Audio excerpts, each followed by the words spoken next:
La Biblia es uno de los libros más influyentes en la historia de la humanidad. Explora las grandes preguntas de por qué existimos.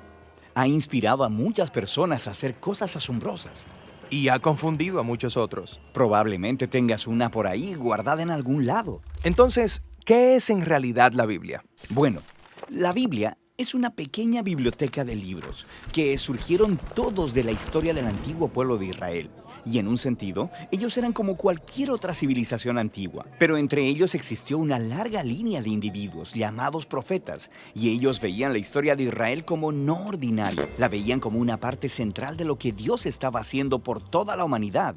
Y estos profetas eran genios literarios. ¿En serio? Sí, ellos usaban de manera experta el lenguaje hebreo para escribir narrativas épicas y poesía muy sofisticada. Eran maestros de la metáfora y de la narrativa y utilizaron estas técnicas para explorar las preguntas más complicadas de la vida acerca de la muerte y la vida, las luchas del ser humano. Así que hay muchos autores diferentes que contribuyeron en escribir este libro. Sí, y estos textos fueron producidos en un periodo de más de 1000 años, empezando con los orígenes de Israel en Egipto hasta su reino y su primer templo. Pero eventualmente fueron conquistados por los babilonios, quienes se los llevaron al exilio. Luego, en un momento crucial de su historia, muchos israelitas regresaron a su tierra, construyeron el segundo templo, reformaron su identidad, y es aquí cuando las escrituras judías empezaron a tomar la forma en que las tenemos hoy en día. Está bien, la Biblia judía. ¿Qué hay en ella? En hebreo se llama por un acrónimo conocido como Tanakh. La T es por Torah, a veces llamada la ley. Esto es, los primeros 5 libros con la historia del nacimiento de Israel. La N es por Nevi'im, una palabra hebrea para profetas. Y esta sección consiste de los libros históricos que cuentan la historia de Israel desde el punto de vista de los profetas. Luego tienes los libros poéticos de los mismos profetas. La K es por Ketuvim, una palabra hebrea para escrituras. Esta es una colección diversa de libros poéticos, libros de sabiduría y más narrativa.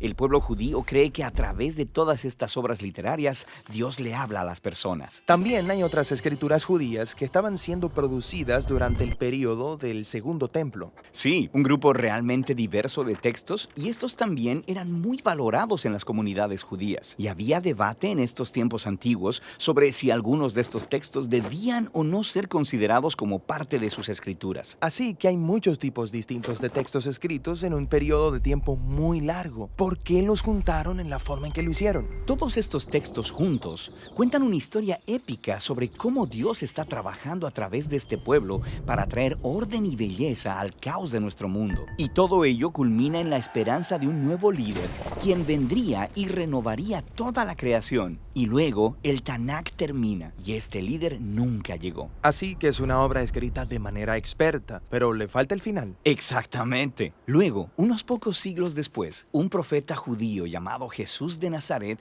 entra en escena. Él decía que estaba continuando la historia del Tanakh. Así que Jesús hizo un montón de cosas geniales. Fue asesinado y sus seguidores decían que él había resucitado de los muertos. Sí, dijeron que Jesús era ese líder tan esperado, quien restauraría el mundo. Así que sus seguidores más tempranos, llamados apóstoles, compusieron nuevas obras literarias acerca de la historia de Jesús. Las llamaron Buenas Nuevas o Evangelios. Formaron un registro llamado Hechos acerca de cómo el movimiento de Jesús se extendió fuera de Israel, y luego hicieron circular cartas a diferentes comunidades de Jesús por todo el mundo antiguo. ¿Y ellos consideraban estos escritos como parte de las escrituras? Sí, los apóstoles escribieron todo esto como el cumplimiento de la historia épica que se encuentra en el Tanakh, y estaban continuando con el genio literario de la tradición judía. También creían que Dios le estaba hablando a su pueblo a través de estos textos, al igual que por las escrituras de Israel. Así que esto es el Antiguo y Nuevo Testamento. Pero, ¿qué pensaban los primeros cristianos acerca de la literatura adicional durante el Segundo Templo? Grupos diferentes tenían diferentes puntos de vista acerca de algunos de estos libros, pero sabemos que leían y valoraban estos textos porque los utilizaron junto con las escrituras judías. Está bien, entonces tenemos el Tanakh. las escrituras judías. Tenemos estas otras obras del periodo del Segundo Templo. Luego las escrituras de los apóstoles acerca de Jesús. Y eso es mucha literatura. Entonces, ¿qué hay en mi Biblia? Durante 2000 años, el movimiento cristiano ha tomado formas diferentes. Y desde el principio, todos los cristianos reconocen tanto el Tanakh como las escrituras del Nuevo Testamento. Y durante siglos, mucha de la literatura del Segundo Templo era leída como parte de la tradición bíblica. La Iglesia Católica, por ejemplo, eventualmente la hizo oficial y llamó a algunos de los libros de esta colección libros deuterocanónicos. Algunas iglesias ortodoxas incluso usaron más libros de la literatura del Segundo Templo. Y luego, en el siglo XVI, durante la Reforma, los cristianos protestantes quisieron regresar a las escrituras más antiguas de los profetas y apóstoles, así que solo aceptaron el Antiguo y Nuevo Testamento. Muy bien, creo que ahora entiendo.